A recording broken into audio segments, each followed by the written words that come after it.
दोस्तों यह पार्ट वहीं से शुरू होता है जहां से हमारा पिछला पार्ट खत्म हुआ था। दोस्तों आपने पिछले पार्ट में देखा होगा कि हानु से कोई मिलने आता है और मैंने पिछले पार्ट में बताया था कि यह कोई अंकल या फिर आंटी है, लेकिन ऐसा बिल्कुल भी नहीं है। ये एक हाई स्कूल का लड़का होता है जो हानु से रोते हुए कहने लग जाता है कि हानुल प्लीज़ हम जैसे लोगों के लिए यह मैच जरूर जीतना। जिसे सुनने के बाद हानु थोड़ा सा हैरान हो जाता है और वह बंदा कहने लग जाता है कि मुझे शुरुआत से ही मेरे स्कूल के अंदर बुली किया गया, मुझे कुत्ते की तरह ट्रीट किया गया, लेकिन अब मुझे जिस बात का एहसास होता है तो मुझे लगता है कि आखिरकार मैं उन सब का गुलाम बनकर क्यों रहा। और जब भी मैंने तुम्हें पहली बार देखा तो मुझे लगने लगा कि अगर तुम ऐसा कर सकते हो तो मैं भी ये सब कर सकता हूँ। जिसे सुनने के बाद हानुल कहने लग जाता है कि तुम ये सब क्या कह रहे हो, मुझे नहीं लगता है कि मैं कोई ऐसा इंसान हूँ जिसके बारे में तुम सोच रहे हो। जिसे सुनने के बाद वह बंदा अपने घुटनों पर आ जाता है और रोते हुए कहने लग जाता है कि प्लीज़ हानुल हमें दिखाओ कि तुम कितने ज़्यादा ताकतवर हो। प्लीज़ हानुल तुम्हें यह मैच हम जैसों के लिए जीतना होगा, तुम्हें दिखाना होगा कि हम जैसे लोग भी इस दुनिया के अंदर बहुत कुछ कर सकते हैं। जिस बात को सुनने के बाद हानुल काफ़ी ज़्यादा हैरान हो जाता है और पास्ट की बातों को याद करने लग जाता है जहाँ वह इसी तरह घुटनों के बल था और मास्टर के सामने गिड़गिड़ा रहा था और कह रहा था कि प्लीज़ मास्टर मुझे सिखाओ कि मैं कितना ज़्यादा ताकतवर बन सकता हूँ। मैं कीड़े की तरह नहीं रहना चाहता, मैं उसे मार देना चाहता हूँ। और हानुल इन सब चीज़ों को सोचने के बाद काफ़ी ज़्यादा शांत होता है और कहने लग जाता है कि मुझे माफ़ कर देना, लेकिन मैं मास्टर की तरह बिल्कुल भी दयालु नहीं हूँ। मैं नहीं हूँ वो खास पर्सन जो तुम्हारे लिए यह सब कर सकता है, मुझे माफ़ कर देना। लेकिन हम अचानक से देखते हैं कि हानुल को किसी चीज़ की आवाज़ आती है, जिसे देखने के बाद वह थोड़ा सा चौंक जाता है और हम देखते हैं कि वहाँ पर बहुत सारे लोग घुटनों के बल आ चुके होते हैं और हानुल सामने चिल्लाते हुए कहने लग जाता है कि प्लीज़ हानुल तुम्हें यह मैच हम जैसे लोगों के लिए जीतना होगा, प्लीज़। जिसे सुनने के बाद हानुल काफ़ी ज़्यादा हैरान हो जाता है और कहने लग जाता है कि इतने सारे लोग यहाँ पर, मैंने तुमसे पहले ही कहा था कि मैं वो इंसान बिल्कुल भी नहीं हूँ जो तुम्हारी मदद कर सकता है, प्लीज़ मुझे माफ़ कर देना। लेकिन हम अचानक से देखते हैं कि हानुल के हाथ को कोई पकड़ लेता है और हम देखते हैं कि ये एक बूढ़ा आदमी होता है जो हानुल के सामने रोते हुए कहने लग जाता है कि प्लीज़ मेरे छोटे बेटे को कमरे से बाहर आने का मौका दो, उसे दोबारा से मुस्कुराने का मौका दो। वह दोबारा से स्कूल जाना चाहता है और किसी भी बदमाश से परेशान होना नहीं चाहता, प्लीज़ उसकी मदद करो। और हम देखते हैं कि वह इंसान हानुल के सामने ज़ोर ज़ोर से रो रहा होता है, जिसे देखने के बाद हानुल काफ़ी ज़्यादा शांत हो जाता है और कहने लग जाता है कि मुझे माफ़ कर देना, लेकिन मैं अपने आप को समझता हूँ कि मैं एक कमज़ोर इंसान हूँ और मैं एक कीड़े की तरह हूँ और मैं अभी भी अपने आप को एक कीड़े की तरह समझता था। लेकिन अब मुझे लगता है कि मैं इस दुनिया को दिखा सकता हूँ कि मैं कितना ज़्यादा ताकतवर हूँ। मैं इस दुनिया को दिखाऊंगा कि मैं उन बदमाशों का वो हाल करूँगा कि वे हेल जाने के लिए मजबूर हो जाएंगे। और यह कहने के बाद हानुल जोर जोर से हंसने लग जाता है, जिसे देखने के बाद वह सारी की सारी भीड़ हानुल का नाम जोर जोर से चिल्लाने लग जाती है। फिर इसके बाद हमें एक अलग ही जगह का सीन को दिखाया जाता है जहाँ पर रात को बारिश होती है और हम वहाँ पर एक नाले को देखते हैं और हम देखते हैं कि उस नाले के अंदर दो आदमी बैठे हुए होते हैं और हमें पता चलता है कि ये और कोई नहीं बल्कि नंबर 2 और उसका बंदा होता है। और नंबर 2 का बंदा कहने लग जाता है कि सर आप यहाँ पर क्यों छुपे हुए हैं। जिसे सुनने के बाद वह नंबर 2 कहने लग जाता है कि क्या तुम इसके बारे में नहीं जानते बेवकूफ़, बिग बॉस को हमारे बारे में सब कुछ पता चल गया। उसे पता चल गया कि हमने कांग खान ग्रुप को एक बहुत बड़ी चोट दी है, जिसकी वजह से उसके आदमी हमारे पीछे पड़े हुए हैं। अगर हम बाहर निकले तो वे हमें पूरी तरीके से ख़त्म कर देंगे। जिसे सुनने के बाद नंबर 2 का बंदा कहने लग जाता है कि तो फिर हम यहाँ पर छुपे क्यों हैं, हमें तो रियांग ग्रुप में ज्वाइन हो जाना चाहिए जिस तरह नंबर 2 ने ज्वाइन किया था, चलो हम वहाँ पर चलते हैं। जिसे सुनने के बाद नंबर 2 कहने लग जाता है कि बेवकूफ़, तुम्हें ये जितना आसान दिखता है ये उससे बहुत ही ज़्यादा अलग है। उस बास्टर ने तो रियांग ग्रुप को काफ़ी ज़्यादा पैसा कमा कर दिया था, तभी जाकर वह उस ग्रुप में अंदर घुस पाया था, लेकिन हमारे पास तो कुछ भी नहीं है, हम उन्हें कुछ भी नहीं दे सकते, तुम्हें यह सब सोचना चाहिए। जिसे सुनने के बाद नंबर 2 का बंदा कहने लग जाता है कि तो हम क्या कर सकते हैं, हमें भी कुछ करना होगा बॉस, नहीं तो हम मारे जाएंगे। और वह कहने लग जाता है कि मुझे लगता है कि बॉस हम सब कुछ खो बैठे हैं। जिसे सुनने के बाद नंबर 2 अपने फ़ोन में देखते हुए कहने लग जाता है कि रुको जरा। जिसे सुनने के बाद वह बंदा थोड़ा सा हैरान हो जाता है और हम देखते हैं कि नंबर 2 उस फ़ोन को देखने के बाद ज़ोर ज़ोर से हंसने लग जाता है। जिसे देखने के बाद उसका बंदा कहता है कि बॉस तुम्हें क्या हुआ, तुम्हारे साथ क्या प्रॉब्लम है। जिसे सुनने के बाद नंबर 2 कहने लग जाता है कि लगता है कि हमारा काम अब पूरी तरीके से ख़त्म हो चुका है। और हम देखते हैं कि वह हानुल और कांग डेचुन के मैच को देख रहा होता है और कहने लग जाता है कि चलो अब यहाँ से चलते हैं। जिसे सुनने के बाद उसका बंदा कहने लग जाता है कि लेकिन हम कहाँ पर जाएंगे बॉस। जिसे सुनने के बाद नंबर 2 कहने लग जाता है कि हमें अब रियांग ग्रुप के बॉस के पास जाना होगा। फिर इसके बाद वे वहां से चले जाते हैं और हमें रियांग ग्रुप के अड्डे को दिखाया जाता है जहां पर नंबर 2 पहुंच चुका होता है। और हम देखते हैं कि नंबर 2 अंदर जाते ही रियांग ग्रुप के बॉस के सामने अपने घुटनों के बल आ जाता है। जिसे देखने के बाद रियांग ग्रुप का बॉस कहने लग जाता है कि तुम्हें क्यों लगता है कि हम तुम्हें अपने ग्रुप के अंदर लेंगे। जिसे सुनने के बाद नंबर 2 कहने लग जाता है कि मेरे पास कुछ ऐसा है जो आपको पूरी तरीके से माला माल कर सकता है, इसलिए मैं चाहता हूं कि आप हमें अपने ग्रुप के अंदर ले लें। जिसे सुनने के बाद वह बहुत ज़ोर ज़ोर से हंसने लग जाता है और कहने लग जाता है कि तुम्हें क्या लगता है कि मैं बेवकूफ़ हूँ, मुझे पहले से ही पता है कि तुम्हारे पास कुछ भी नहीं है, बताओ कि तुम्हारे दिमाग में आखिरकार चल क्या रहा है। जिसे सुनने के बाद नंबर 2 कहने लग जाता है कि हानुल आपने तो इस बच्चे का नाम सुना ही होगा। जिसे सुनने के बाद वह बहुत थोड़ा सा हैरान हो जाता है और नंबर 2 बताने लग जाता है कि मुझे आपको बताने की बिल्कुल भी ज़रूरत नहीं है, क्योंकि आपको पहले से ही पता होगा कि इस टूर्नामेंट के मैच के अंदर हमारे देश के दाव पर लगा हुआ बहुत सारा पैसा है। अगर वह पैसा कोई भी जीत जाता है तो वह पूरी तरीके से मालामाल हो जाएगा। और मैं जानता हूं कि रियांग ग्रुप ने इसमें बहुत सारा पैसा लगाया है। मुझे लगता है कि अगर आप उस पैसे को जीत जाते हैं तो आपके लिए काफ़ी ज़्यादा बढ़िया होगा। प्लीज़ मुझे एक बार चांस दो, मैं आपको श्योर कराऊंगा कि आप इस मैच को जीत सकते हैं और कांग हानुल इस मैच के अंदर बिल्कुल भी नहीं पहुंचेगा, जिसकी वजह से आप इस टूर्नामेंट के मैच को बैठे बैठे ही जीत सकते हैं। लेकिन इसके लिए आपको रियांग ग्रुप के खिलाड़ी यानी कि आपका सबसे प्यारा बेटा कांग डेचुन मुझे देना होगा। और हमें पता चलता है कि कांग डेचुन रियांग ग्रुप के बॉस का बेटा है। फिर इसके बाद हमें जिम के सीन को दिखाया जाता है जहां पर हानुल अपने मास्टर से कह रहा होता है कि मास्टर आपके कहने का क्या मतलब है कि कल ही मैच होने वाला है। जिसे सुनने के बाद वह मास्टर कहने लग जाता है कि तुम्हें क्या लगता है कि ये मेरे हाथ में है, अगर ये मेरे हाथ में होता तो यह मैच आज ही होता, लेकिन ये गवर्नमेंट का काम है जो कि इस मैच को करा रही है, हम इसमें कुछ भी नहीं कर सकते।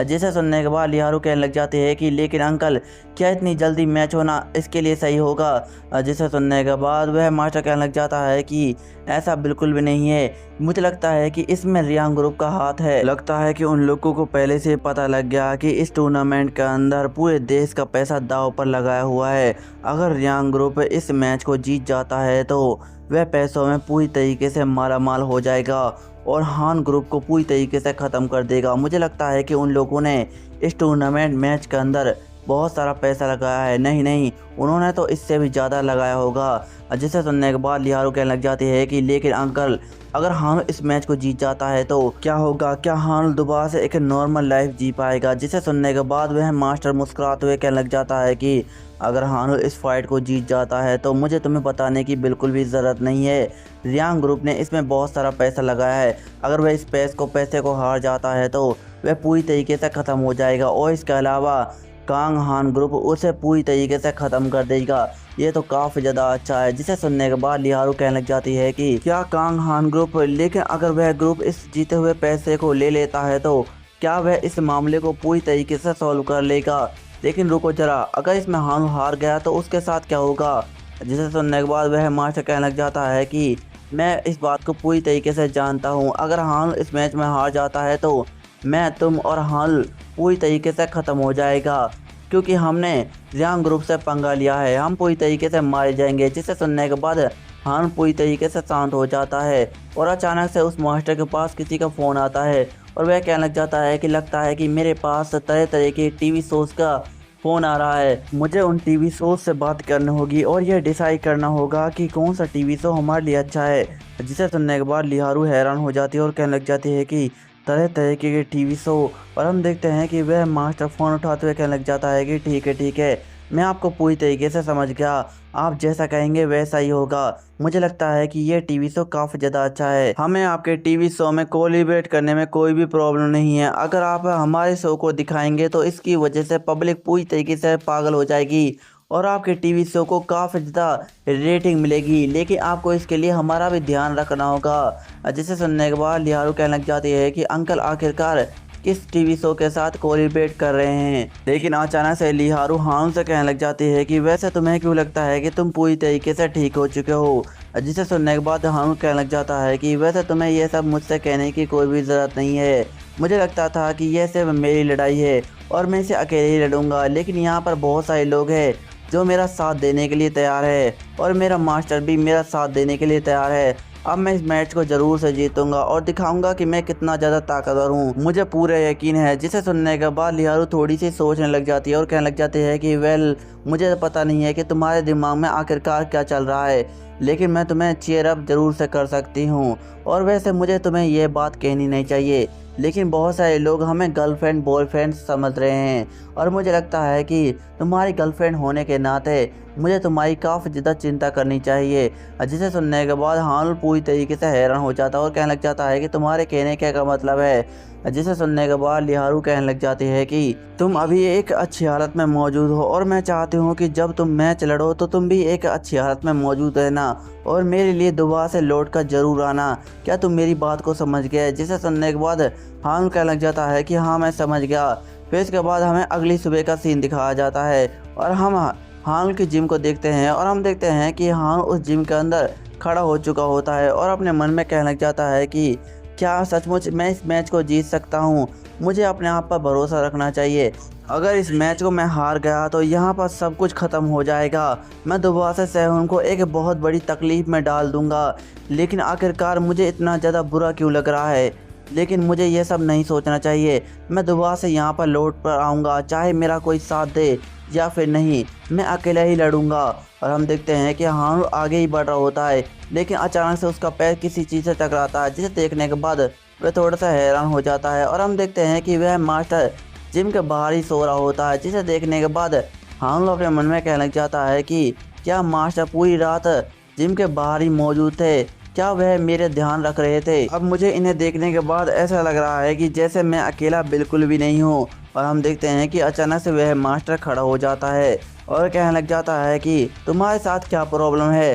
तुम इतने उदास क्यों हो? अब मुझसे ये मत कहना कि तुमने इस मैच के डर से पेशाब ही कर दिया। जिसे सुनने के बाद हारून कहने लग जाता है कि ऐसा बिल्कुल भी नहीं है मास्टर, बल्कि मैं दिखाना चाहता हूँ कि मैं कितना ज़्यादा ताकतवर हूँ और इस मैच को मैं ज़रूर से जीतूँगा, चाहे कुछ भी हो जाए। मैं इस दुनिया से पूरी तरीके से बदमाशों को ख़त्म कर दे रख दूंगा, ताकि वह बदमाश इस देश के अंदर किसी को भी परेशान ना कर सके। जिसे सुनने के बाद वह मास्टर पहले तो कुछ देखकर सोचने लग जाता है और अचानक से मुस्कुराते हुए कहने लग जाता है कि हारून, मुझे लगता है कि अब तुम किसी के भी कब्जे में नहीं हो, अब तुम पूरी तरीके से ठीक हो और मुझे लगता है कि तुम्हारा वह चश्मा, हिप्नोसिस चश्मा भी अब ठीक हो चुका है। जिसे सुनने के बाद हारून हैरान हो जाता है और कहने लग जाता है कि हिप्नोसिस चश्मा, इसका क्या मतलब है मास्टर? जिसे सुनने के बाद वह मास्टर कहने लग जाता है कि इसका कोई भी मतलब नहीं है, मैं बस तुमसे ये कहना चाहता था कि तुम इस चश्मे को पहनने के बाद बहुत ही ज़्यादा अच्छे लगते हो।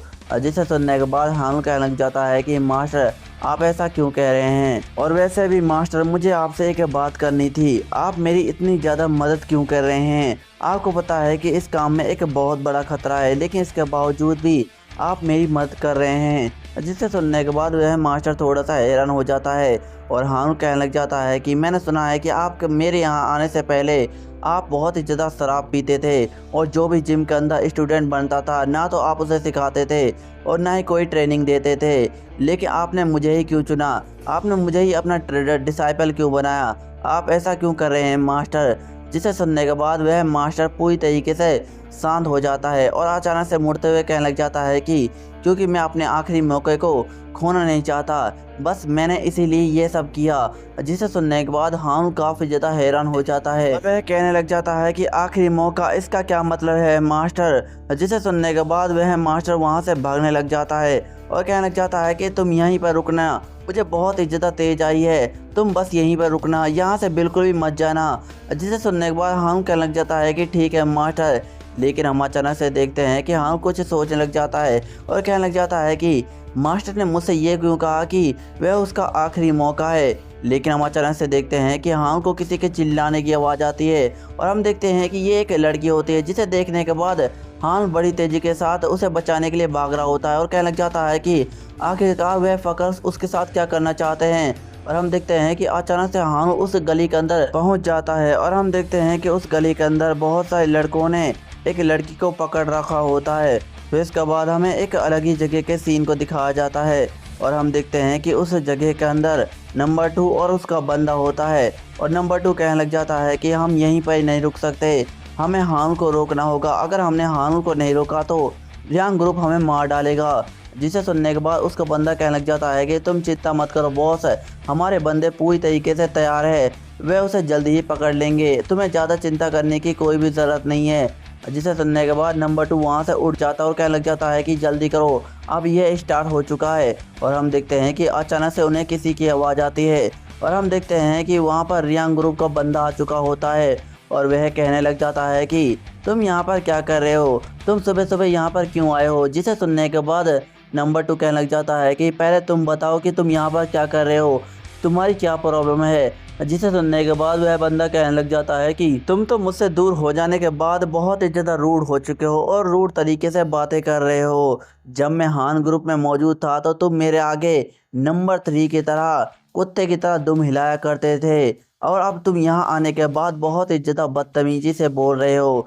लेकिन तुम बहुत ही ज़्यादा लकी हो कि तुम रियांग ग्रुप में आ गए, तुम यहाँ भी मेरे अंडर ही मौजूद रहोगे। जिसे सुनने के बाद नंबर 2 काफ़ी ज़्यादा गुस्सा हो जाता है और कहने लग जाता है कि तुम्हें दिन में सपने देखना बंद कर देना चाहिए। अगर हम हान को पकड़ लेते हैं तो यह पोस्ट हमारी हो जाएगी और तुम्हें यहाँ से निकाल दिया जाएगा, जिसकी वजह से तुम बुरी तरीके से मारे जाओगे। जिसे सुनने के बाद वह बंदा कहने लग जाता है कि आखिरकार तुम्हें क्या हो गया, क्या तुम पागल हो चुके हो, तुम्हें क्यों लगता है कि तुम उस बंदे को अकेले ही संभाल सकते हो। जिसे सुनने के बाद नंबर 2 गुस्सा हो जाता है और कहने लग जाता है कि हे फकिंग बास्टर्ड, तुम मुझसे कहना क्या चाहता है, तेरा मतलब क्या है। और अचानक वह हंसते हुए कहने लग जाता है कि मुझे लगता है कि तुम्हें रियांग ग्रुप से डिस्क्वालीफाई कर दिया गया है, जिसकी वजह से तुम दूसरे ग्रुप के खिलाड़ियों को उनसे छीनना चाहते हो, उन्हें अपने रास्ते से हटाना चाहते हो। जिसे सुनने के बाद वह बंदा कहने लग जाता है कि तुमसे किसने कहा कि मैं दूसरे ग्रुप के बंदों को अपने रास्ते से हटाना चाहता हूँ। जिसे सुनने के बाद नंबर 2 थोड़ा सा हैरान हो जाता है और वह बंदा हंसते हुए कहने लग जाता है कि तुम्हें सिर्फ उस हाई स्कूलर को बाहर कैसे निकालना है, तुम्हें सिर्फ उस पर ध्यान देना चाहिए और मुझे नहीं लगता कि तुम उसे निकाल पाओगे, क्योंकि वह आदमी जब तक उसकी मदद कर रहा है तुम उसका कुछ भी नहीं बिगाड़ पाओगे, तुम एक कचरे हो। जिसे सुनने के बाद नंबर 2 कहने लग जाता है कि तुम्हें सिर्फ अपना काम करना है, मैं देख लूँगा कि मैं क्या कर सकता हूँ, मेरे बंदे सब संभाल लेंगे, वह उसे जल्दी ही पकड़ कर यहाँ पर ले आएंगे। जिसे सुनने के बाद वह बंदा जोर जोर से हंसने लग जाता है और कहने लग जाता है कि क्या अब तुम दोनों मुझसे मजाक करने लगे हो, तुम तो मुझे हंसाने पर मजबूर कर रहे हो। जिसे सुनने के बाद नंबर 2 गुस्सा हो जाता है और वह बंदा कहने लग जाता है कि तुम्हें क्या लगता है कि तुम उसे हरा पाओगे और रोक पाओगे, ऐसा बिल्कुल भी नहीं है। अगर तुम्हें उस हाई स्कूलर को पकड़ना है तो तुम्हें उस आदमी को मारना है, अगर तुम उस आदमी को नहीं मार पाए तो तुम कुछ भी नहीं कर सकते। जिसे सुनने के बाद नंबर 2 कहने लग जाता है कि वह आदमी आखिरकार है क्या वह कोई मॉन्स्टर है। फिर इसके बाद हमें उस मास्टर को दिखाया जाता है जो कि पेशाब कर रहा होता है और कहने लग जाता है कि यह सब करने के बाद तो ऐसा लगता है कि जैसे मैं हेवन में आ चुका हूँ। और हम देखते हैं कि अचानक से उसे कुछ होता और कहने लग जाता है कि रुको रुको, ये क्या हुआ। और हम देखते हैं कि उसके हाथों पर पेशाब लग चुका होता है और वह कहने लग जाता है कि आखिरकार लड़कियों को इन सबसे प्रॉब्लम क्यों नहीं होती, मुझे यहाँ से जाना चाहिए, फाइट जल्दी ही स्टार्ट होने वाली है। लेकिन अचानक से उसे कुछ याद आता है और कहने लग जाता है कि क्या मैं कुछ भूल रहा हूँ। और वह अचानक से चिल्लाते हुए कहने लग जाता है कि कांग हानुल। और हम देखते हैं कि वह बड़ी तेज़ी के साथ हानुल तरफ भाग रहा होता है। और दोस्तों इसी के साथ ही हमारा यह चैप्टर भी एंड हो जाता है। दोस्तों आपको यह पार्ट कैसा लगा कमेंट में ज़रूर बताएं। आपको वीडियो अच्छी लग रही हो तो वीडियो को लाइक एंड चैनल नए हो चैनल सब्सक्राइब कर लीजिए। मिलता अगली वीडियो में, धन्यवाद।